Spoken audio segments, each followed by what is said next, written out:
Hey guys, আসসালামু আলাইকুম। সবাই কেমন আছেন? আশা করছি সবাই ভালো আছেন। আলহামদুলিল্লাহ আমিও ভালো আছি। আপনাদের সাথে আছি জান্নাতুল মাওয়া সাফার থেকে। আজকের ভিডিওতে আমি আমার হাজবেন্ডের পছন্দের খাবার রান্না করব, সেটাই আপনাদের সাথে শেয়ার করব। সো আপনারা দেখতে থাকেন শেষ পর্যন্ত ভিডিওটা। এই তো এখানে হচ্ছে দুপুরের খাবার রান্না করার প্রিপারেশন নিচ্ছিলাম। এখানে হচ্ছে গরুর মাংস নামিয়ে নিয়েছি, আর আমার হাজবেন্ডের সব থেকে পছন্দের খাবারই হচ্ছে গরুর মাংস। গরুর মাংস হলে তার আর কিছুই লাগে না, অন্য কোনো তরকারির দরকার হয় না। সে একটা তরকারি দিয়েই ভালোভাবে ভাত খেয়ে ওঠে, আর গরুর মাংস যেদিন রান্না করা হয় সেদিন একটু বেশিই ভাত খেয়ে নেয়। এক কথায় বলতে গেলে সে হচ্ছে গরুর গোশ লাভার। যাই হোক, এখানে যে ছোট মাছগুলো দেখতে পাচ্ছেন এটা হচ্ছে টাকি মাছ। এগুলো হচ্ছে দেশি টাকি মাছ। এগুলো আমার ছোট মেয়ের জন্য রান্না করব। সে যেহেতু ঝাল খেতে পারে না, সেজন্য তার জন্য আলাদা করে তরকারি রান্না করতে হয়। তাই এই টাকি মাছ দিয়ে তরকারিটা রান্না করব, সেজন্য এখানে পরিষ্কার করে নিচ্ছিলাম টাকি মাছগুলো। আর এখানে হচ্ছে একটা কেক বানিয়ে নিচ্ছিলাম। দুপুরবেলাতেই দুই মেয়ে আমার বায়না করতেছিল বাসায় বানানো কেক খাবে, কিন্তু বাসায় বেকিং পাউডার ছিল না, সেজন্য নিজের মতো করে ডিম আর দুধ দিয়ে আটা দিয়ে বানিয়ে দিয়েছি।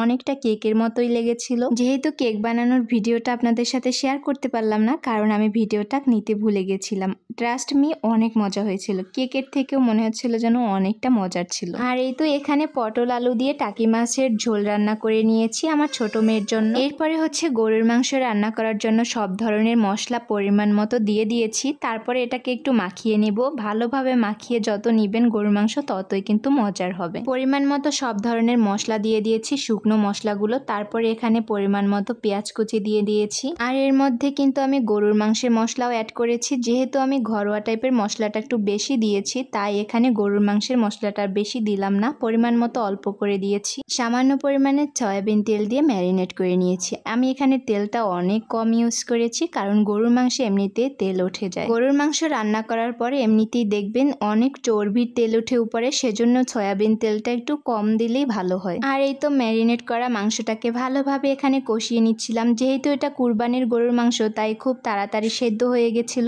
আর এই তো এখানে মাংসটাকে ভালোভাবে কষিয়ে নেওয়ার পর এখানে আমি 2 পিস উঠিয়ে নিয়েছিলাম, কারণ আমার কষানো গরুর মাংস খেতে একটু ভালো লাগে। কষানো গরুর মাংস আর ঝোলে দেওয়া গরুর মাংসের স্বাদ কিন্তু অন্য রকমের। আর এই কষানো গরুর মাংস খাওয়াটা আমার ছোটবেলা থেকে অভ্যাস। যখন ছোট ছিলাম তখনও কিন্তু মায়ের কাছে বসে থাকতাম কুরবানির দিন, কখন কষানো গোশ উঠিয়ে দেবে সেটা খাবো। ফাইনালি আমার গরুর মাংস রান্না করা কিন্তু ডান। আর এখানে দেখেন কত সুন্দর কালার এসেছে, মাশাআল্লাহ। আমি কিন্তু কোনো পারফেক্ট রাঁধুনি না, যেভাবে আমার মাথায় আসে ঠিক তেমনি ভাবেই রান্না করি। হাজবেন্ডের জন্য তো পছন্দের খাবার রান্না করলাম, বাট আমি তো গরুর মাংস বেশি একটা পছন্দ করি না, তাই আমি নিজের জন্য কিছু পটল নিয়ে নিয়েছিলাম। বাসায় এই কয়টাই পটল ছিল, ফ্রিজের এক কোণে পড়েছিল, তার মধ্যে আবার 2-3টা কিন্তু পচেও গিয়েছিল, সেগুলো ফেলে দিয়েছি। যে কয়টা ভালো ছিল সে কয়টা আমি একটু পাটার উপরে নিয়ে পুতো দিয়ে থেতলে নিয়েছি। আর এর মধ্যে হচ্ছে ডাল বাটা দিয়েছি, রসুন কুচি, পেঁয়াজ কুচি, মরিচ, আর হচ্ছে একটু লবণ, সামান্য পরিমাণে জিরার গুঁড়ো দিয়ে দিয়েছিলাম। এরপরে এটাকে ভালোভাবে মিক্স করে ডালের বড়ার মতো প্যাটার্ন করে নিয়েছি। এই তো এখানে দেখতেই পাচ্ছেন। তারপরে একটা কড়াইতে তেল গরম করে এর উপরে বড়ার আকৃতির করে শেপ করে দিয়ে দিয়েছিলাম।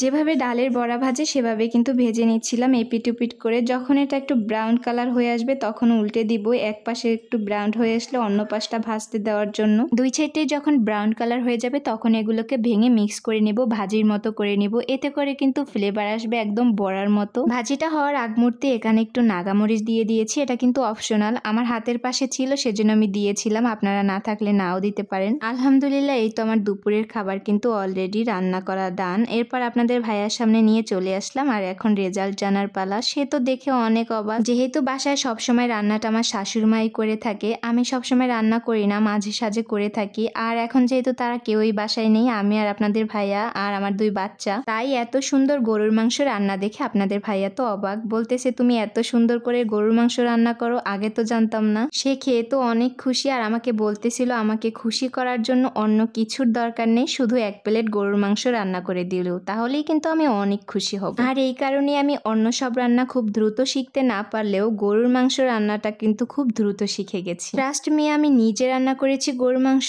সেজন্য বলতেছি না, সত্যিই কিন্তু অনেক মজার হয়েছিল, মাশাআল্লাহ অনেক মজার হয়েছিল। আপনাদের ভাইয়ার খাওয়া দেখে আমার অনেক ক্ষুধা লেগে গেছিল, তাই এখানেই শেষ করব ভিডিও, আর কথা বাড়াবো না। আজকের ভিডিও এই পর্যন্তই। সবাই ভালো থাকবেন, সুস্থ থাকবেন, আর এতক্ষণ যারা আমার ভিডিও দেখেছেন তাদেরকে আমার পক্ষ থেকে আন্তরিক শুভেচ্ছা। দেখা হয়ে যাবে নেক্সট ভিডিওতে, সেজন্য কিন্তু আমার চ্যানেলটাকে সাবস্ক্রাইব করতে হবে, ভিডিওতে লাইক করতে হবে, কমেন্ট করতে হবে, শেয়ার করতে হবে। করতে হবে। আসসালামু আলাইকুম, বাই বাই।